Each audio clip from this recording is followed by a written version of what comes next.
for the lafang na naman ang mga person. Hi mga moms! Ito na nga ang Session Road in Bloom 2023 dito sa may Baguio City. At dahil nga pa nagbenga, expect mo na ganito talaga ang ganap ngayon dito sa may Session Road. Kung wala kang pambili, wag ka na lang dito pumunta. Syempre, char lang. Paano ba naman kasi kaliwat kanan talaga ang mga kainan ngayon dito sa may Baguio? At kapag dito ka sa may Session pumunta, wala kang makikitang taong walang dala na pagkain. At lahat nga ay ngumunguya. Char. Maglalaway ka na lang din kakatingin sa kanila. Mabuti na lang din at may mga mascot dito at nakakalibang din naman sila. Napansin ko nga ring taob yung mga nagbebenta ng mga damit, nagbebenta ng mga sapatos, o kaya bag. Halos lahat ng mga tao ay sa pagkain ang sadya. Kung sa bagay patimot da kami ti sadya mi dito kat dito lang makan. Nagbanlog nga ruti magna taamin mat nga panganan kat pilpilaan da. Last day na garud dito no Domingo isong ang karkarigatan mi piman tinagnag na. Eto na nga ang bata hindi na makahintay sa aming gala kaya ito naglinis na lang siya. So ayun, hindi na nga rin kami nakarating ng tuktok dahil nga sa sobrang tao at gumagabi na. Sa pagbaba namin to, wala talaga akong napansing kakaiba. Bagkus, yung Ilocos empanada lang talaga ang maraming na pumipila. Well, yun din lang din naman ang aming sadya dahil gustong-gusto ko nga ipatikim kay Nanay Rose. Pero Diyos ko po, pila talaga. Pinapila ko na nga si Nanay Rose yan at ako naman ang pumila sa aming inumin. Bumagabi na nga at gutom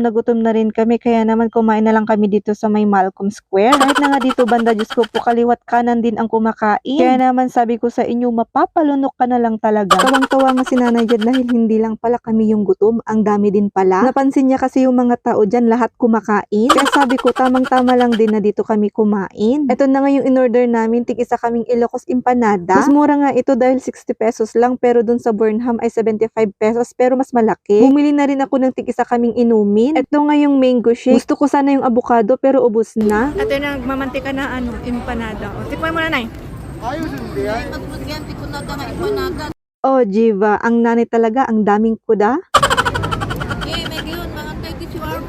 Hindi pa nga kami nabusog sa empanada, kaya ayan, kumuha din kami ng shawarma. Ito nga lang yung buy one take one na tig 100, pero masarap din pala. Sikat daw to sa lugar nila, kaya ayan, tinikman din namin. At wala rin nga kaming masabi kundi masarap, dahil siksik nga naman yung karne. Sulit na sulit din talaga yung 100, yun ang masasabi ko. Nagtakip nga pala ng bunganga si Nanay dyan, dahil makikita nyo daw yung dalawang ngipin niya. Kayon, mga kayon. Anong masasabi mo? Anong masasabi mo? Ay, nag-imas ganyan di shawarma, di Baguio.